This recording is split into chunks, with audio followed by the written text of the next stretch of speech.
Okay, so we're back. So, sensational superfood number 3 actually is what we're going to be doing this week. Um, and then what to do this week, building our shield the next week.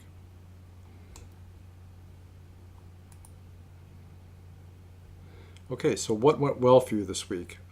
Like we do every week, what I'd like you to do is kind of think of something that went well for you this week. And even though we're not in a live session here and you can't let me know what that is, I want you to just think about something that went well this week and focus on that for this session. Um, Everybody has something good that went well for them during the week, hopefully. Doesn't have to be diet related, although it can be. It can be anything. So think about something that went well this week. It could be your children visiting you, your grandchildren visiting you, somebody graduating, so on. So think about that. Okay, week 2 recap. Last week we talked about macronutrients and micronutrients. We talked about reading labels, such as added sugar and ingredients. We talked about harmful processed foods. And that's basically any food that's not a real whole food. We want you to eat real whole foods. So anything that's not a real whole food is a processed food. If it has an ingredient label, it probably is a processed food. So you do not want to eat it. If you just stick to those 2 guidelines, no added sugar from week 1 and no processed foods, you will immediately start to feel better in general, and you will start to lose weight. It may take a little time because you're not necessarily reducing calories. I never told you to reduce calories. I just told you to eat until you're full. So that's basically how you know when to stop eating. It's just to eat when you're full. We built our shield, our shield around us. We started to build that, and we'll talk about that each week as we go along. Your goal for the week was to eat real whole foods, which we just discussed. Leave over a 12-hour non-fasting window. We want you to kind of increase that a little bit last week, if you possibly could. So overnight, leave a 12-hour window or more. If you stopped eating at 7 o'clock at night, don't start eating until now, let's say 8 o'clock the next morning instead of 7 o'clock. Try to leave a 13-hour, 14-hour window, and so on. Our goal is to get women over 14 hours and men over 16 hours, because that's when you really start to burn fat. And that's kind of what we're trying to do, get away from burning the carbohydrates because they're no longer in our system, and burning fat. Work on your goal assignment and the calorie deception. Okay.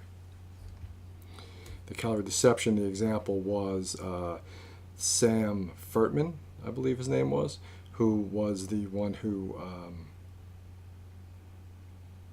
well, we're not going to do week 2 recap anyway.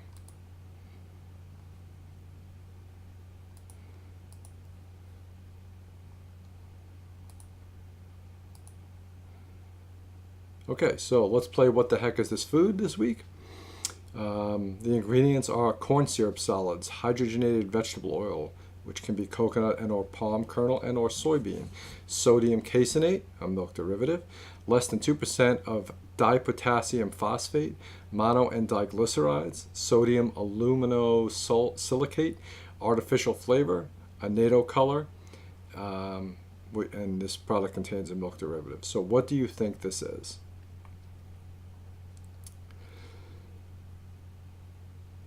Anybody have any clue? Think about it and see if you're right as we get to the next couple of slides. Now this week I'm actually going to give you a similar product, which is basically the same product but another brand. This one says water, cane sugar, palm oil, 2% or less of the sodium caseinate, dipotassium phosphate, natural and artificial flavors, which can mean pretty much anything, mono and diglycerides, sodium stearoyl lactylate, polysorbate 60, and carrageenans and salt. So what do you think these products are? They're both about the same, pretty much the same, they're just different brands.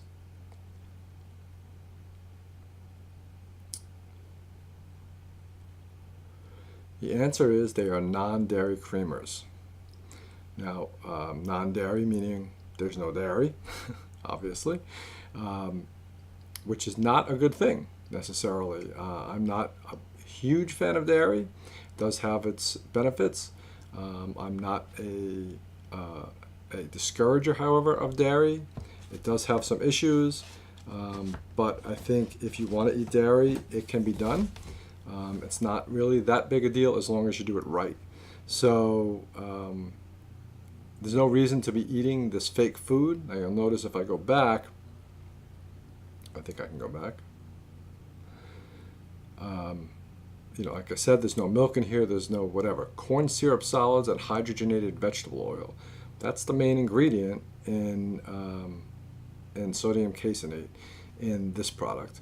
And this one, it's water, sugar, and palm oil. Those are the three main ingredients in International Delight. So stay away from these products. They are certainly not real foods, but they are so unhealthy for you, for your gut bacteria, all these chemicals and things. It's all oils, which we're talking about today, which is why I put this as one of the foods.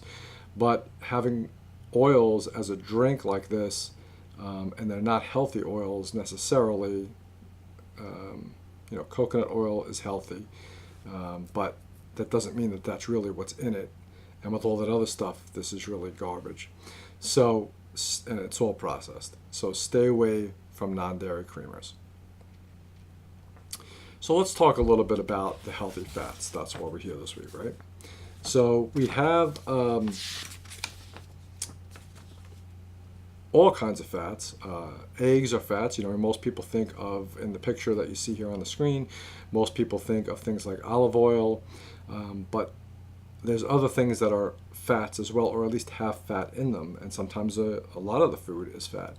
So here are some ways to get some healthy fats in you. Avocados and olives. Now, olive oil, obviously, comes from olives. So eating olives will give you the same benefits as olive oil, only you need a lot more olives than you would in olive oil. Avocados, nuts, are a good source of oils, but not peanuts. Peanuts are actually a legume, and we'll get into that in another section, but stay away from peanuts. They are inflammatory. There's all kinds of issues, so we don't want to have that.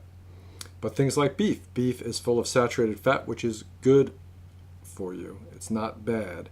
Now, whether I'd consider it a health food, I don't know, but it certainly is not unhealthy for you, and it is healthy. It is some benefits, I should say, to having saturated fat. Now, when it comes to red meat, would I eat red meat every single night of the week? Probably not.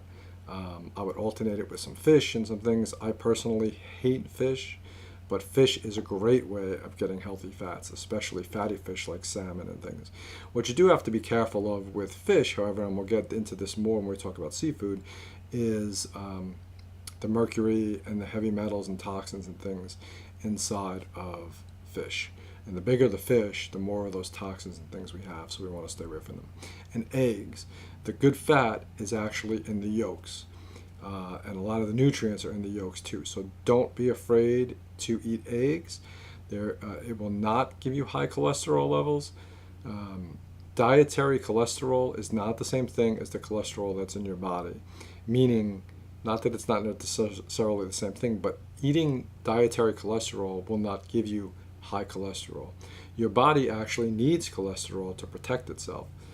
And there are different types of cholesterols. We've all been told that LDL is bad, HDL is good, and that's not entirely true. LDL actually has two different kinds of particles. It has a small particle and a large particle of LDL. The large particles are actually beneficial to your body. They actually protect your body. Whereas the small particles, those are the ones that are the problem. And there are tests that can be done to tell what type of LDL you have, because if you just have a semi-high level of LDL, but it's all large particles, it's not so bad. It's actually helping to protect you. But if you're off all or most of your LDL is small particles, that's where the problem lies. Now, insurance companies will not pay in most cases for doing a test that involves looking at both LDL types of cholesterol, small particle and large particle. So you may have to either pay for the test on your own, but there's another way to tell. cholesterol, and we'll get into this in another week again, but it's important. I want to mention it now. Cholesterol is, you have the LDL cholesterol, the VLDL, your HDL, which is the good cholesterol, they say, and triglycerides. So those are the four numbers that you usually see on your test. And then there's also total cholesterol. Now, total cholesterol is made up of your LDL, your VLDL, and your HDL. Now, HDL is good, but yet if your total cholesterol is high, then why are they including that in HDL in the total cholesterol if they want you to have that to be high? Because then that throws your number off. So for instance, let's say it is possible for your LDL to be right on the border, perfect, just under high, and then for your VLDL to be just under high, so still within the normal range, but your HDL to be high, which is good, but your total cholesterol, because your HDL is high, will be high. And the doctor will say, oh, your cholesterol is high because your total cholesterol is high. Well, no, it's not true, because they're including HDL, which is good cholesterol, in your total cholesterol. So now what doctors hopefully are using is something called total cholesterol minus HDL, or non-HDL total cholesterol. Your non-HDL total cholesterol is your total cholesterol minus HDL. So it's basically your LDL and your VLDL. Even that is a faulty look, because your LDL could be the healthy kind of LDL. So what you really want to look at is your triglyceride levels. You want those to be low, and your HDL, you want those to be high. Ultimately, you would love your HDL and your triglycerides to be a 1-to-1 ratio. Your triglycerides to be low enough that they run into the HDL scale, and your HDL to be high enough that it gets above even what's considered a normal range. So you want your HDL and triglyceride level to be as close to 1 as possible. Now, it's hard to do that. It's not something that you can easily do. But the point is, if your HDL is high and your triglycerides are on the low side, then you're probably okay. That's a sign that your small particle LDL is low. It's not a perfect science. It would be great if you could do one of those LDL tests that separate the particles to see how much of these small particle LDLs you have. But this is a better predictor of heart disease, your triglyceride to HDL levels. If you have low HDL and high triglycerides, that's a better predictor of heart disease and heart attacks than LDL cholesterol. So keep that in mind. Eat the eggs. Don't worry about the cholesterol LDL as much as what the doctors tell you to do. And no matter what you do, for the most part, there's certain people that should take statins. Stay off the statins as much as you can. I had a doctor once who told me to take a statin even though my cholesterol was normal. And it was a cardiologist, and he told me he puts everybody on statins. While being naive at the time, I wasn't the sensei of wellness, I took the statins, and it almost ruined my life. It ruined my muscles. It almost crippled me. I couldn't walk for a little while. My muscles became so weak and stiff, and it was just horrible. I went off the statins, and within days, I was feeling 10 times better. So I can't tell you don't go on statins. I'm just telling you, if your doctor suggests taking a statin, I would really make sure that you need the statin. I would do those other tests. If it's just because your LDL is a little high, I would say, talk to your doctor about why that could possibly be and how to go about fixing it. And I'm going to teach you, as we go through this course, how to fix that. If he's doing it because your HDL is low, that's not a reason to take a statin. That's a reason to exercise and to actually have more of healthy cholesterol in your diet. If your triglycerides are very high and your HDL is very low, maybe a time to consider statins, but I personally still wouldn't go on the statins. I would try to fix the issue first. And then, if I couldn't, I would maybe try the statins. But for me, I will never go on statins again, ever. So that's just my opinion. So be careful with the statins. Don't just take them for the hell of it. And certainly have a conversation with your doctor about it. So fat does not make you fat. That's the whole premise of what we're talking about today as far as fat goes. So in the old days, they thought that fat made you fat. If you ate fat, it kind of stuck in your system and made you fat. It's not the case. Fat doesn't make you fat. It's the carbs that turn into sugar, which turns into fat, that makes you fat. So don't stay away from fat, especially the good fats, which we're going to talk about now or in a little while. So the truth is that our bodies need fat, but it needs good fats. So that's where we want to focus on today. So in a couple of weeks, we're going to talk about GMO foods and other unhealthy processed foods. Those foods are what usually has unhealthy fats in them. And when you have the unhealthy fats in these processed foods, you'll see things like vegetable oil, you'll see things like canola oil, hydrogenated vegetable oil, partially hydrogenated vegetable oil. These are the things that are absolutely horrible for you. So stay away from anything that has those in it. Things like corn oil, I'm just going to read off this list: corn oil, cottonseed oil. Sorry, I just want to make sure I cover them all. Palm and palm kernel oil, soybean oil, canola, rapeseed, conventional oil, sunflower oil, vegetable oil. Most mayonnaise actually has the wrong kinds of fats in them. You do have to be careful with mayonnaise, because some mayonnaise will actually say that it has olive oil in it, and it does have a little bit of olive oil in it, but if you look at the ingredient list, it's not really, sorry, this light is kind of bothering me. I'm going to see if I can lower it a little bit.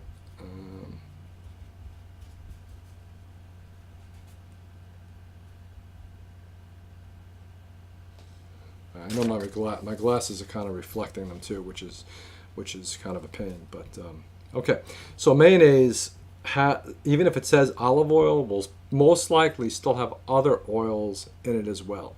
So just because it says it has olive oil, and this goes for many products that say made with olive oil, there's a lot of dressings that say made with olive oil, but when you look at it, the first ingredient before the olive oil is usually vegetable oil or canola oil or some other kind of bad oil. So yes, it has olive oil, but it doesn't mean it's a health food, because it still has all the other oils in it. So stay away from that. Margarine is a horrible, horrible fat. I heard once, and I don't know how true this is, but I heard once that it's one molecule short of plastic, that the ingredients in margarine is actually a lot of the ingredients in plastic, and just one more ingredient to make it even harder would actually turn it into plastic. Margarine is a fake food. It's not a real food. Stay away from it. All types of margarine, even ones that say made with olive oil. Stay away from all types of margarine. Shortening, hydrogenated oils. Anything that says the word hydrogenated in it, throw it out. Get rid of it. Don't use it ever. Peanut oil. You want to stay away from peanuts. And there's many reasons for that, and we'll go into that as we go along. And like I said, anything that says hydrogenated is really what you're trying to stay away from. So there's different types of fats. One is a MUFA, M-U-F-A. It stands for monounsaturated fats. MUFAs are good for us. We get them from both plant and animal foods. They can become rancid at high temperatures, so you don't necessarily want to deep fry with them. And if you're going to pan fry with them, which is healthy, you do want to make sure that the oil stays below 350 degrees and preferably even less, which is better for you anyway, because you don't want to cook at a very high heat in most cases, because it's the high heat, for instance, grilling meat on a high heat barbecue, that makes those black marks in them. We all love when that happens, but the darker the marks, the more burnt that becomes a carcinogen, and we want to stay away from that. So slow cooking your food, crock pots and things like that is great. In the oven on low heat, and if you go into pan fry things or brown things in a pan, you want to make sure that you do that on a fairly low heat as well, so you can cook with olive oil as long as you keep it low heat. However, olive oil is probably better to be used on salads and things when it's raw and unheated and unprocessed.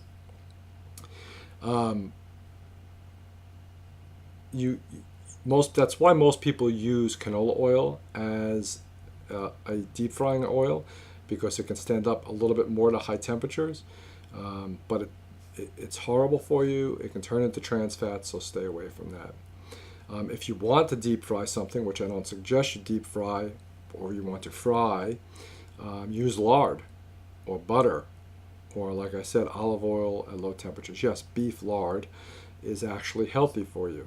It's saturated fats, but it's actually good for you. So use beef lard if you're going to fry things.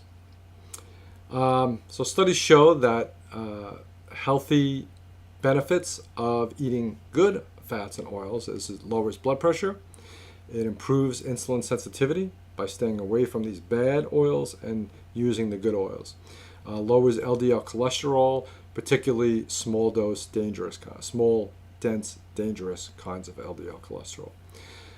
Example of some MUFAs are olive oil, avocados, some vegetables have MUFAs in them, butter, beef tallow, duck fat, nuts, nut oils, lard, chicken fat, and animal meats, and something called MCT oil, which we're going to get into in a later chapter as well. It's medium chain triglycerides. It's actually in coconut oil. Coconut oil is not a MUFA. It is more of a saturated fat, but it's a healthy fat, and we're going to get into that in a little while, so I don't know why I'm bringing it up now, but medium chain triglycerides are healthy fats as well. So then we have polyunsaturated fats. Now, those are called PUFAs, P-U-F-A, polyunsaturated fats, the FA. It does have some essential fats, such as linoleic acid and some omega-3 fats as well. And we all know that omega-3 is healthy for us. That's why we want to eat fish and take fish oil supplements if we can. I prefer krill oil. And that's both EPA and DHA is found in fish, wild game, and grass-fed meat. So you can get these things from grass-fed meat as well. The two most essential are omega-3s, which are anti-inflammatory, which are good, and omega-6, which are inflammatory and not good. Now, in this country especially, we eat a lot of omega-6s. We don't realize how much we eat because all processed foods made with vegetable oils and things like that, which are PUFAs, have omega-6s. And in the processing and stuff, the omega-6s become a very high proportion compared to omega-3. Ideally, you want 1-to-1 ratio of omega-3 to omega-6 fatty acids. Omega-3 to omega-6, a 1-to-1 ratio. We have more like a 1-to-20 ratio. 1 omega-3 for every 20 omega-6. That becomes very inflammatory and is horrible for your health. So you want to stay away from omega-6 as much as possible. And take more omega-3s because it'll help you stave off the inflammation and things that you get from omega-6s. So have as much omega-3 as you can and keep a 1-to-1 ratio if possible. And maybe even a little bit higher on the omega-3 side if you can. Studies show that omega-3s have the following benefits, especially when reducing omega-6. It reduces inflammation, promotes cardiovascular health, promotes your brain health, protects your brain, helps prevent metabolic syndrome, helps prevent chronic diseases, 70% reduction in heart attacks, protection against cancer, and lower mortality rates. Studies show that being deficient in omega-3s and higher unbalanced levels of omega-6 give you a greater risk of heart disease, chronic inflammation, higher prevalence of Alzheimer's and dementia, and higher prevalence of ADD, violence, depression, and suicide. Some examples of PUFAs are some fatty fish, some eggs, there's some in these things, flax seeds, walnuts, algae, grass-fed meats, other seafood, nuts, but those have omega-3s. And then omega-6s are nuts, seeds, grains, beans, and highly refined vegetable oils, which you want to avoid, and ultra-processed packaged food, which you want to avoid. Unsaturated fats are ones that have holes where they're missing hydrogen molecules.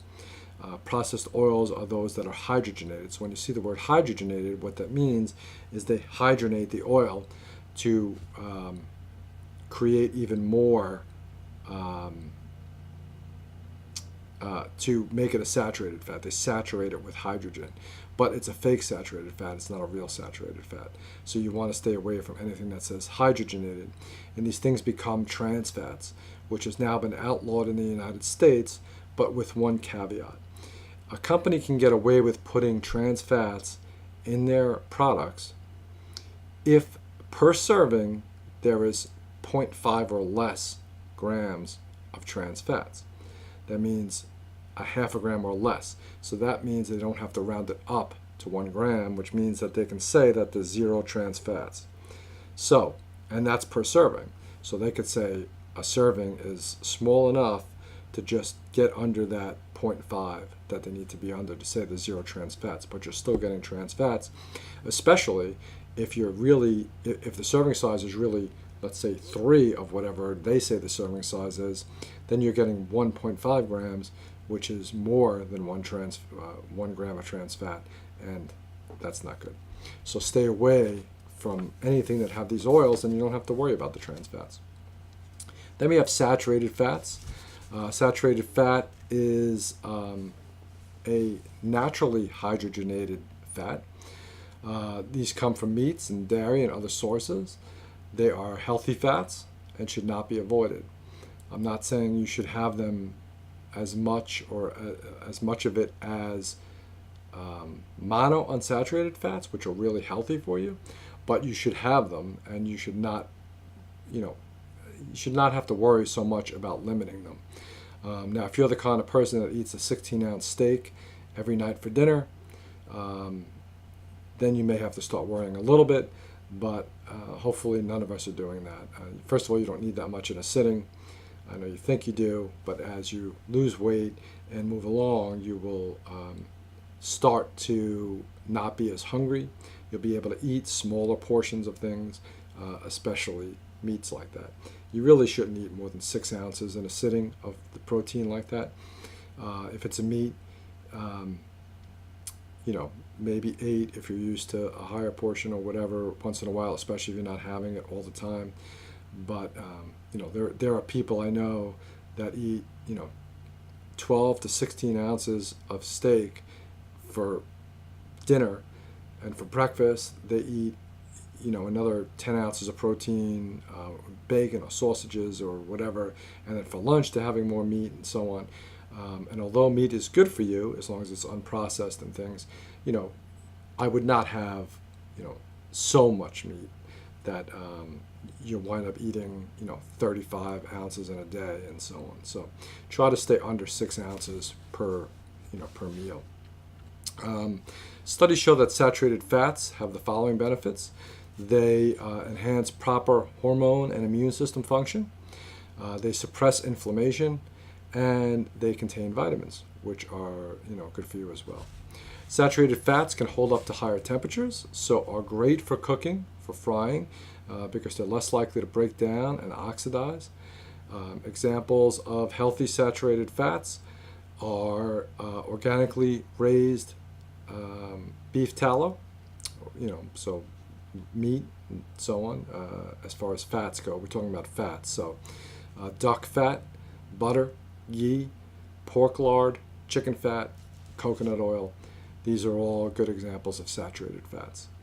And as I talked about before, medium chain triglyceride, which is also in coconut oil, MCT oil, which you can get separately, just as MCT oil without the saturated fat, is something that you can get as well, and it's really healthy for you. There was some thought about how saturated fats can cause LDL cholesterol and causes heart disease. We've already discussed that's not true. There are two different types of LDL, which we just talked about before, the small and the large, and saturated fats actually help to promote the large. And so it causes lower LDL, small particles, than some of the other fats as well. So saturated fats, don't worry about it. Trans fats, this is one that we do have to worry about. And as I said before, the government has banned trans fats, but companies are getting away with it by putting the less than 1 gram. Studies show that trans fats have the following harmful effects. They have cause chronic inflammation, diabetes, obesity, dementia, and cancer. Stay away from trans fats. If there's one thing you do, well, two. If there's two things you do, sugar and trans fats, out. Absolutely out. And by default, if you stay away from sugar and trans fats, you're probably going to stay away from processed foods as well. If you really read the ingredient labels, you'll see how many of these things is in there. The FDA, finally, in their infinite wisdom, has banned trans fats. But as I said, that one little loophole really helps to allow them to still put it in their products. So it's something that you want to be aware of. So look at the ingredients as well as reading the labels to make sure that they are not in the foods. So good fats and bad fats, what are the good fats? We kind of talked about the MUFIs and things like that. So here's a list. And when you download the brochure for this week, you will see all this information, and you'll see the list of good fats. Grass-fed beef, chia seeds, poultry, especially organic. The beef, by the way, only eat grass-fed beef. What they feed these cows, not to mention the antibiotics and all that kind of stuff, but what they feed the cows, you would be shocked. Things like Skittles and other candy, including the wrappers, to kind of fatten them up quick. So you want to stay away from traditional or conventionally raised beef and cows, and you want to have organic and pasture-raised, grass-fed beef. Now let me say a little word about that. Just because something's organic does not mean, in this particular case, as far as cows go, organic beef does not mean it was grass-fed. You have to look for 100% grass-fed meat. That means that's all the cow ate. Sometimes a meat will say pasture-raised. That just means that once in a while the cow was allowed to go out into the field. Or it could also mean that a week before they went to the slaughterhouse, they allowed the cow to go out in the field and eat grass. So sometimes it'll say grass-fed, but it won't say 100% grass-fed. If it doesn't say 100%, you have no idea how much grass that cow ate. They could have eaten grains for most of their life, and then the last week put out in the pasture to eat grass. Cows are meant to eat grass. That's what their systems are made to do. So you want the cow to be grass-fed. They were not meant to eat grains. They were not meant to eat Skittles. They were not meant to eat any other kind of candy. So only eat grass-fed meat. Chia seeds, these are all good fats that you can get. Organic poultry.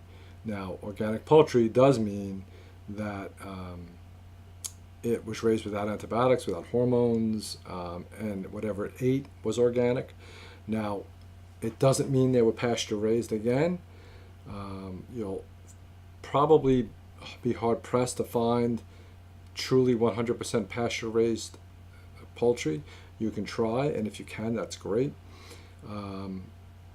But that's a problem with poultry, is it's hard to find really pasture-raised. But that's, it wouldn't say grass-fed because chickens eat worms, they eat all kinds of things. But being able to run free and find their own food in a pasture is really what you want. But at least if you can get organic, you're getting rid of most of the bad stuff. Wild game. That's game that was caught in the wild, shot in the wild. So deer, venison, even bear. I'm not getting into the whole moral thing on this. I'm just telling you, that wild game is a good source of healthy fats. Eggs, olives, avocados, algae and seaweed. Seaweed is one of our superfoods. We're going to talk about that in a later week. Halibut, shrimp, snapper, and then nuts and seeds such like almond, cashews, almond butter, macadamia nuts, pine nuts, Brazil nuts, pecans, hazelnuts, sunflower seeds, and pumpkin seeds. Some of the healthiest high-quality fats are also MUFAs, which are olive oil, hemp oil, unrefined hemp oil, and as olive oil, it should be extra virgin. There's some olive oils that say light olive oil. That means it's not full olive oil. Some of the benefits are taken out of it. Sometimes it just says olive oil. It doesn't say extra virgin. You want to stay away from those. You want extra virgin olive oil. That means it's not processed. Hemp oil, like I said, but unrefined. Unrefined coconut oil. And those will also say extra virgin coconut oil or virgin coconut oil. Almond oil, macadamia oil, tea seed oil, grass-fed organic butter and organic ghee, grass-fed, pecan oil, hazelnut oil, avocado oil, flax oil, that should be unrefined and cold pressed, and so should the hazelnut and avocado, by the way, and beef tallow. So those are the monounsaturated fats that you should be eating. And although the following are not the healthiest, if you follow the guidelines, you can have some sesame oil, unrefined and raw, and some safflower oil as well. So lastly, not all oils should be used in every situation, and we talked about this before. There are some oils that are good for things like frying and high heat cooking. They have a high smoke point, and there are some that have a low smoke point. So you need to know which ones are good for cooking and which ones are better off being eaten raw if you're going to eat them.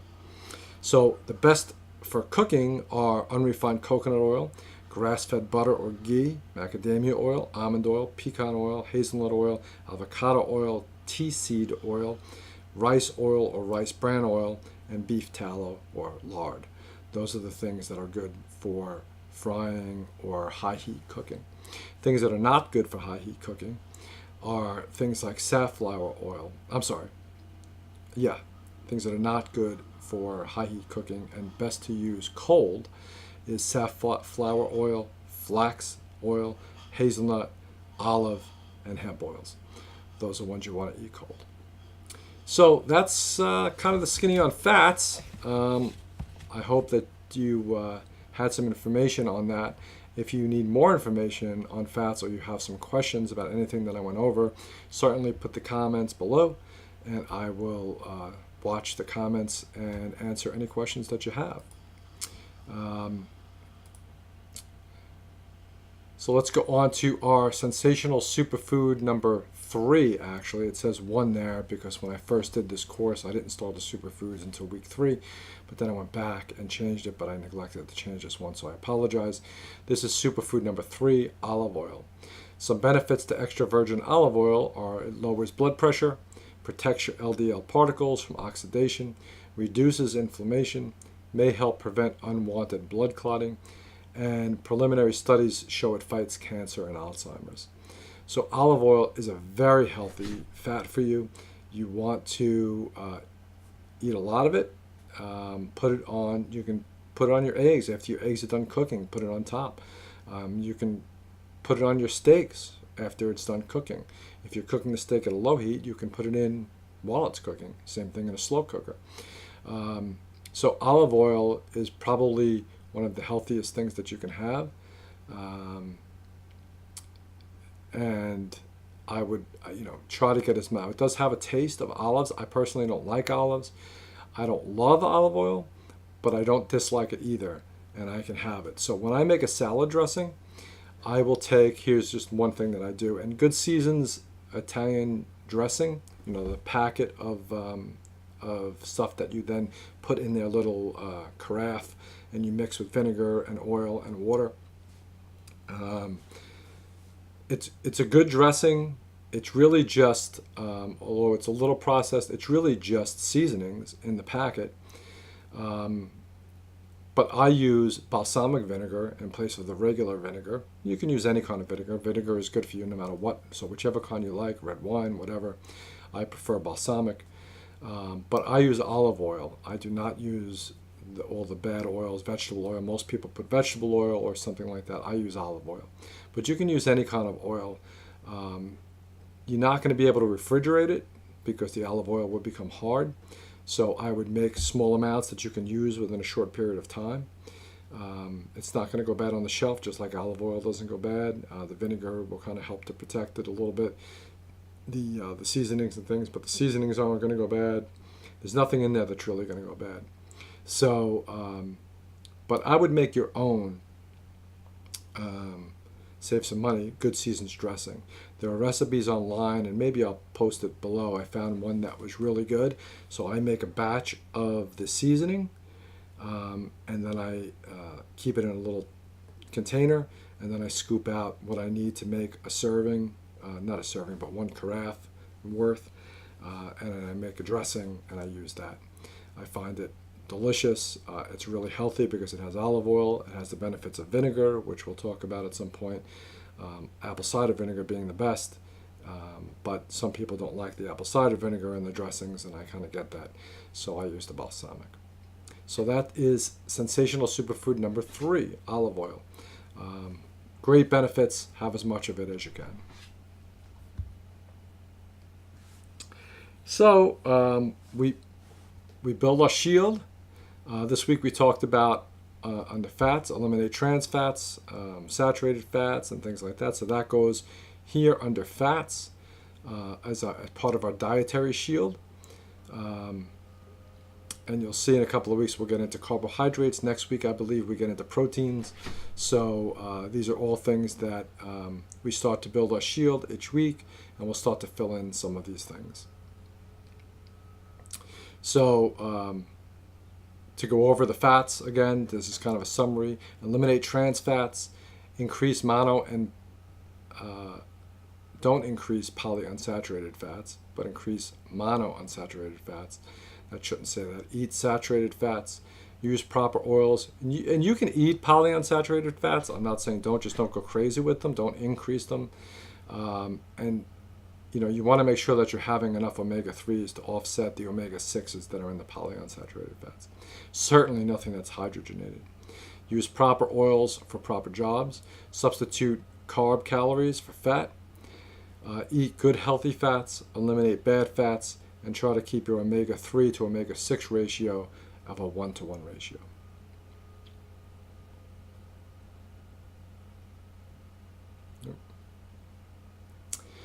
So here are some fat studies that were done.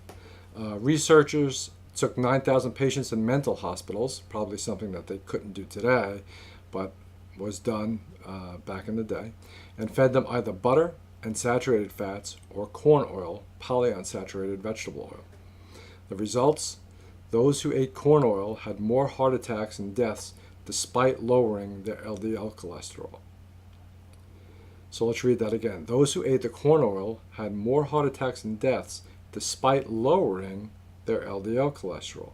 So this is what I was talking about before. Just because your LDL cholesterol is high doesn't necessarily, depending on how high, doesn't necessarily mean that you're having a problem. And just because it's low doesn't mean that you're not having a problem. So for every 20-point drop in LDL, the risk of heart attack went up 22%. For every 20% drop in LDL, the risk of heart attack went up 22%. Why is that? That's because LDL is actually a protectant. It actually helps to protect you if it's the large particle kind. So you don't want to necessarily drop your LDL unnecessarily. you want to see what type of LDL it is. And this has been proven time and time again. LDL cholesterol is not the evil. It's the type of LDL, but really it's the triglycerides that are the problem. You want low triglycerides and you want high HDL, and your LDL can be a little high too if it's the large LDL. Another study called the PURE study followed 135,000 people and found no link between total fat or saturated fat and heart disease. The fats were actually protective. There's multiple studies, this is just two of many, many studies that show that saturated fats are not the evil villain that they were made out to be. When we were told to eat margarine and not butter and so on and so forth. So eat fats, but eat them from real whole foods or some monounsaturated fats or some saturated fats. So goals and motivations for the week. What needs to be in place this week to set you up for inevitable success? These are questions that you need to ask yourself every week. Once you have that information, what needs to be in place this week for you to set up yourself for inevitable success? What, if anything, might stop you or prevent you from following through?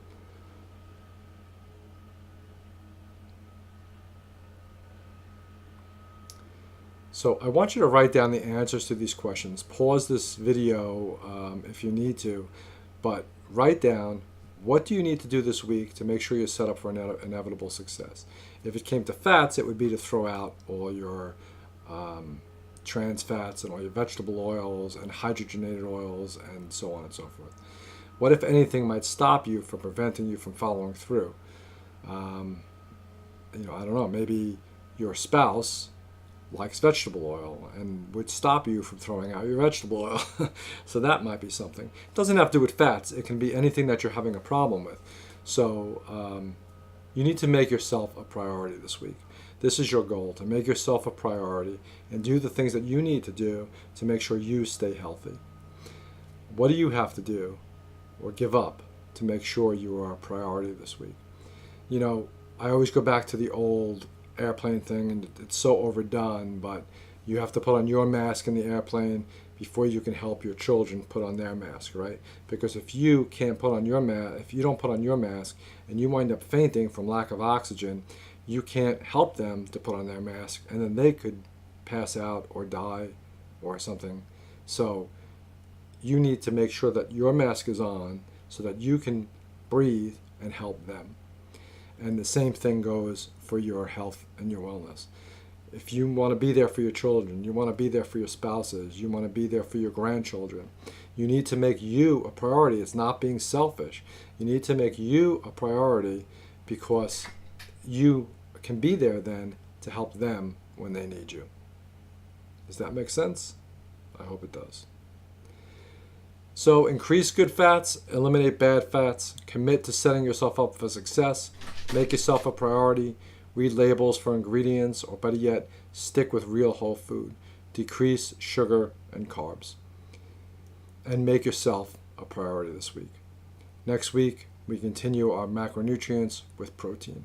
Have a great week, stay healthy, and I will talk to you next week.